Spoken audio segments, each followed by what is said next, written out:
आप लोग को साइंस क्रेज क्लासेस में स्वागत है।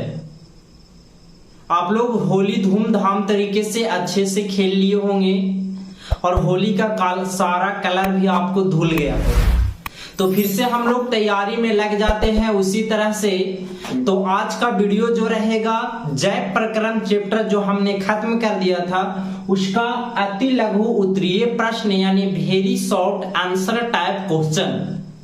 तो आप लोग बने रहिए इस वीडियो में और ज्यादा कुछ लंबा लिफाफा नहीं, हम लोग टू द पॉइंट सिर्फ आंसर जानेंगे।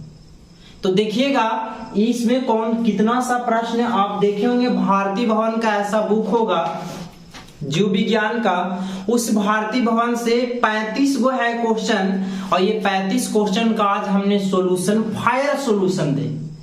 जो ये अगर आप 35 क्वेश्चन अपना कॉपी में नोट कर लेते हैं या बना लेते हैं तो 3 से 4 प्रश्न एकदम बिहार बोर्ड में ज्यादा से ज्यादा इंपॉर्टेंट रहे।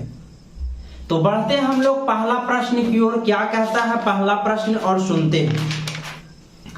पहला क्वेश्चन कह रहा है जैव प्रक्रम किसे कहते हैं। आप लोग देख रहे होंगे यहाँ पे पहला क्वेश्चन है जैव प्रक्रम किसे कहते हैं। तो जैव प्रक्रम कहने का मतलब हुआ कि वे प्रक्रम या वैसा प्रक्रम जिसके द्वारा सभी जीव जंतु अनुरक्षण प्रदान करते हैं उसे जैव प्रक्रम कहते हैं।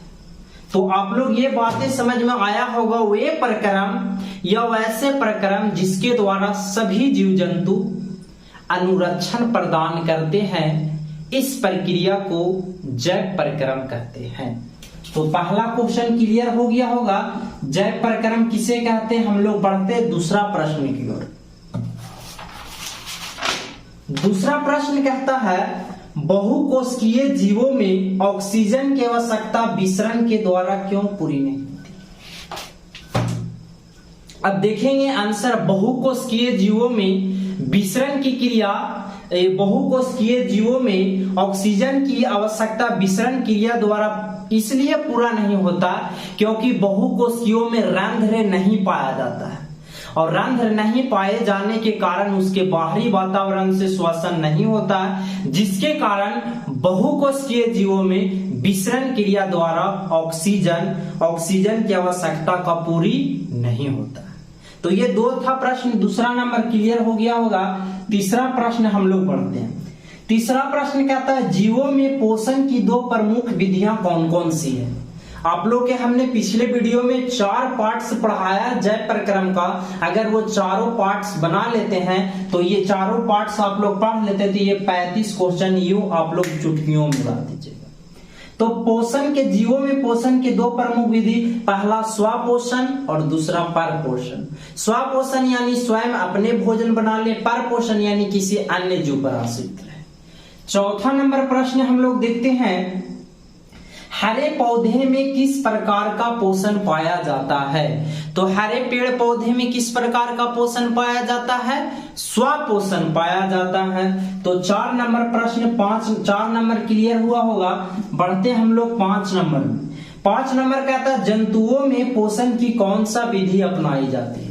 तो जीव जंतुओं में पोषण की जो विधि होता है वो विधि का नाम है परपोषण। क्या नाम है, परपोषण नाम है। तो 5 तक क्लियर। छठा नंबर प्रश्न देखिएगा 3 प्रकार के परपोषण विधियां का नाम लिखे। ये छठा प्रश्न आप लोग देख रहे होंगे, हम लोग 6 में आ गए हैं। छठा प्रश्न कहता है 3 प्रकार के परपोषण विधि का नाम बताए। तो मृतजीवी पोषण, परजीवी पोषण और सहजीवी पोषण। क्लियर। नेक्स्ट प्रश्न कहता है संपूर्ण 7 नंबर प्रश्न कहता है संपूर्ण प्रकाश संश्लेषण प्रक्रिया का समीकरण लिखे। 2 नंबर में ये सवाल आता है 2023 के लिए, आप VVI लगा लीजिएगा। तो देखिएगा प्रकाश संश्लेषण करने के लिए मुख्यतः 4 कच्ची सामग्री की जरूरत होता है। प्रकाश संश्लेषण कहने का मतलब पेड़ पौधा अपने आप खाना जो बना ले उसी को प्रकाश संश्लेषण कहते हैं। तो 7 नंबर का आंसर आप लोग लिखिएगा कॉपी में। हम लोग यहाँ देख रहे हैं 6CO2 प्लस 12 H2O और इसको जरूरत है सूर्य के प्रकाश और नीचे हम लोग लिख लेंगे क्लोरोफिल। क्या लिख लेंगे? क्लोरोफिल। क्लोरोफिल। अब यहां पे देखेंगे हम लोग C6H12O6 plus 6CO2 plus 6H2O। ये जो आप लोग देख रहे हैं ये प्रकाश संश्लेषण का समीकरण है। क्या है? प्रकाश संश्लेषण का समीकरण है। तो आप लोग इसे आप नोट कर लीजिएगा, ये प्रश्न आने का संभावना रहता है। 8 नंबर प्रश्न हम लोग देखते हैं क्या कहता है। प्रकाश संश्लेषण की प्रक्रिया में उत्पाद के रूप में क्या प्राप्त होता है? तो ऐसे आप कह सकते हो उत्पाद के रूप में यहाँ पे देख रहे हैं ग्लूकोज CO2H2O, तो यहाँ पे आप लिख सकते हैं CO2 प्लस H2O प्लस आप लिख सकते हैं ऊर्जा, या मुख्य रूप से अगर कहें तो हम लोग को ज्यादा ऑक्सीजन प्राप्त होता है जो हमारे लिए उपयोगी है। 9th नंबर क्वेश्चन हम लोग देखते हैं प्रकाश संश्लेषण की प्रक्रिया हरित लवक या क्लोरोप्लास्ट में ही क्यों होता है? क्योंकि इसे प्रकाश संश्लेषण क्रिया हरित लवक में ही होता है, क्योंकि हम लोग पेड़ पौधा के रसोई घर क्लोरोप्लास्ट या हरित लवक को कहते हैं, जो आने वाली सूर्य के पराबैंगनी किरण को, ये आने वाले सूर्य के प्रकाश के किरणों के यहाँ पे आता है और भोजन बनने का काम यही हरित लवक में होता है, इसलिए प्रकाश संश्लेषण की क्रिया हरित लवक में होता है। आगे आते हैं हम लोग क्वेश्चन नंबर 10 हम लोग बढ़ते हैं फटाफट। 10 नंबर कहता है प्रकाश संश्लेषण के लिए किन किन कच्ची सामग्री की आवश्यकता होता है? तो प्रकाश संश्लेषण के हमने सूर्य का प्रकाश, दूसरा कह सकते हैं क्लोरोफिल, तीसरा कह सकते हैं CO2 और चौथा कह सकते हैं जल। अगला हम लोग 11 नंबर प्रश्न देखते हैं प्रकाश संश्लेषण की प्रक्रिया के लिए पौधे CO2 कहां से प्राप्त करते हैं? तो प्रकाश संश्लेषण की प्रक्रिया के लिए CO2 वायुमंडल से प्राप्त करते हैं। कहां से प्राप्त करते हैं? वायुमंडल से। 11 तक क्लियर।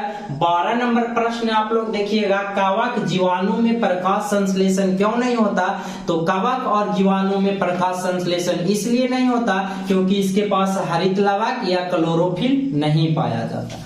अगला हम लोग 13 नंबर प्रश्न में देखेंगे पोषण के दृष्टिकोण से अमीबा तथा पैरामीशियम में कौन सा पोषण होता है? तो अमीबा तथा पैरामीशियम में परपोषण होता है। कौन सा पोषण होता है? अमीबा तथा पैरामीशियम में परपोषण होता है। अगला आते हैं हम लोग 14 नंबर प्रश्न मनुष्य के आहार नाल कौन कौन से मुख्य भाग होता है? थोड़ा सा ज्यादा गर्मी है, पानी पी लेते हैं हम लोग, आप लोग तब तक देखते रहिए।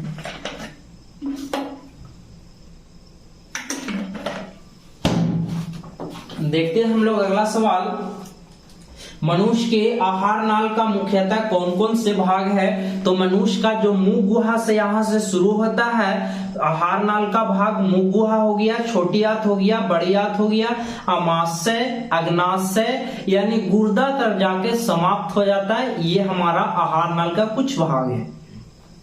नेक्स्ट प्रश्न हम लोग देखते हैं 14 हो गया। 15 नंबर सवाल कहता है ग्रसनी का 2 छिद्र का नाम लिखे। तो ग्रसनी का 2 छिद्र था, दूसरा पहला का नाम कंठ द्वार था, कंठ द्वार, और दूसरा का नाम था निंगाल द्वार। तो ये 15 तक आप लोग का क्लियर हुआ होगा। बढ़ते हम लोग 16 नंबर प्रश्न। 16 नंबर सवाल क्या कहता है मनुष्य के पाचन आहार नाल के किस भाग से शुरू होता है? एकदम अच्छा क्वेश्चन। मनुष्य का जो पाचन, कोई भी व्यक्ति कुछ खाता है तो उसका पाचन की क्रिया मुख गुहा से होता है, यानी मुख से शुरू होता है। तो 16 का आंसर हो जाएगा मुख गुहा। नेक्स्ट क्वेश्चन, मनुष्य के आहार नाल में पचे हुए भोजन का अवशोषण कहाँ होता है? तो पचे हुए भोजन का अवशोषण जो होता है वह छोटी आंत में होता है, यानी पूर्ण रूप से भोजन कहाँ पच जाता है? तो छोटी आंत में, यहाँ अवशोषण होने लगता है। यह छोटी आंत के 3 भागों में बांटा गया है, ग्रहणी, जेजुनम और इलियम। वीडियो थोड़ा ज्यादा लंबा हो जाए इसलिए थोड़ा सा फास्ट बता रहे हो, ज्यादा ये भारी भी क्वेश्चन नहीं है। नेक्स्ट प्रश्न 18 नंबर, क्लोरोफिल वर्णक कहाँ पाया जाता है? तो क्लोरोफिल वर्णक जो होता है हरे पेड़ पौधे के पत्तियों में पाया जाता है। क्लोरोफिल जो वर्णक होता है हरे पेड़ पौधे के पत्तियों में पाया जाता है। नेक्स्ट प्रश्न, प्रकाश संश्लेषण प्रक्रम द्वारा पौधे क्या निर्माण करते हैं? तो प्रकाश संश्लेषण प्रक्रम द्वारा पेड़ पौधे अपना भोजन को निर्माण करते, जो कि यहाँ पे हम बता दिए। नेक्स्ट 20 नंबर सवाल क्या कहता है? 20 नंबर सवाल कहता है मृतजीवी पोषण क्या है? हमने पिछले वीडियो में ये सारा बताया। वो ऐसा जीव जंतु जो अपना भोजन सड़े गले मरे हुए जीव जंतु से प्राप्त कर ले, उसे हम कौन सा पोषण कहते हैं? मृतजीवी पोषण कहते हैं।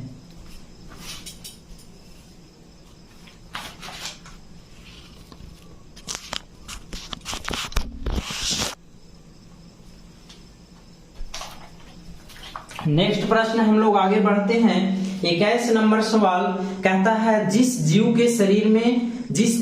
के शरीर से परजीवी अपना भोजन प्राप्त कर ले वह क्या कहलाता है? तो वह प्राणी संपोषी कहलाता है या परजीवी या सहजीवी कहलाता है, साथ साथ में रहकर। अगला प्रश्न कहता है गोबर छत्ता में किस प्रकार का पोषण होता है? तो 22 का आंसर हो जाएगा गोबर छत्ता में मृतजीवी पोषण होता है। अगला आते हैं हम लोग 23 नंबर, पत्तियों का कौन सा अंग CO2 वायु से प्रवेश कर ग्रहण करता है? तो वह अंग है, उस अंग का नाम है रंध्र। क्या नाम है? रंध्र के द्वारा। नेक्स्ट हम लोग बढ़ते हैं 23 नंबर हो गया। 24 नंबर, पोषण की दृष्टि से जंतुओं क्या कहलाता है? तो जंतु कहलाएगा परपोषण। क्या कहलाएगा? परपोषण। अगला सवाल हम लोग देखते हैं अमीबा में भोजन का पाचन कहाँ होता है? तो अगर अमीबा आप लोग देखे होंगे तो इसका आकार कुछ यूं तरह से होता है और इसमें पाया जाता है रसधानी। क्या पाया जाता है? अमीबा में भोजन का पाचन रसधानी में होता है। नेक्स्ट प्रश्न हम लोग बढ़ते हैं 26 नंबर, मनुष्य के पाचन के लिए विशेष अंग क्या कहलाते हैं? तो वो विशेष अंग पाचक अंग कहलाएगा या पाचन अंग कहलाएगा। मनुष्य के जीभ की ऊपरी सतह पर पाई जाने वाली रचना क्या कहलाएगा? तो रसांकुर या स्वाद कलियां कहलाएगा। मुख गुहा से भोजन कहाँ जाता है? मुख गुहा से भोजन हमारे आमाशय में जाता है। अगला प्रश्न कहता है ग्रसनी के दीवार पर तरंग होने वाली संकुंचन, मनुष्य ग्रसनी के दीवार में तरंग की तरह होने वाली संकुंचन फैलाव क्या कहलाता है? ये संकुचलन और शीतलन होता है जिसके द्वारा भोजन को अब्जॉर्प्शन किया जाता है, अच्छे पदार्थ को खींच लिया जाता है। अगला प्रश्न हम लोग आहार नाल के सबसे लंबी भाग क्या कहलाता है? तो आहार नाल के सबसे लंबी भाग छोटी आंत कहलाता है। नेक्स्ट प्रश्न, शरीर के सबसे बड़ी ग्रंथि कौन सा है? तो ये 32 नंबर, शरीर के सबसे बड़ी ग्रंथि है, वो ग्रंथि का नाम है यकृत, जिसका वजन लगभग 1.5 kg का होता है। पाचन की क्रिया कहाँ पूर्ण होता है? अच्छा सा प्रश्न। पाचन की क्रिया जो पूर्ण होता है वह छोटी आंत में होता है। अगला सवाल कहता है छोटी आंत और बड़ी आंत का जोड़ अवस्थित नली क्या कहलाता है? 34 नंबर प्रश्न, छोटी आंत और बड़ी आंत जैसे समझिएगा, मान लिया जाए कि हम देख रहे हैं ये हमारा हो गया छोटी आंत और इधर हो गया बड़ी आंत, और ये छोटी और बड़ी आंत इस स्थान पे अगर मिलेगा तो इस स्थान का नाम क्या है? तो उस स्थान को हम लोग कहते हैं सिक्कम। क्या बोलते हैं? उस स्थान को हम लोग बोलते हैं सिक्कम। नेक्स्ट 35 नंबर सवाल क्या कहता है? अपना भोजन अस्थायी तौर पर कहाँ संचित रहता है? तो संचित अस्थायी तौर पर आमाशय में रहता है। वो धीरे धीरे टूटते वह भोजन फिर पाचन की क्रिया समाप्त होता है। तो ये हमने देखा अति लघु उत्तरीय प्रश्न जैव प्रक्रम चैप्टर का। कौन सा चैप्टर का? जैव प्रक्रम का 35 प्रश्न आप लोग के सामने बता दिया। अगर कोई प्रश्न में डाउट रहे तो आप हमें कमेंट करके जरूर बताइएगा, वहां फिर हम आपको कमेंट में जवाब जरूर देंगे। तो फिर मिलते हैं हम लोग नेक्स्ट वीडियो में धातु अधातु चैप्टर के साथ। अगर आप जैव प्रक्रम का चारों पार्ट नहीं देखे हैं तो उसको देखिए, और ये 35 का 35 क्वेश्चन आप चुटकियों में हल करें। तो फिर मिलते हैं नेक्स्ट वीडियो में, तब तक के लिए जय हिंद।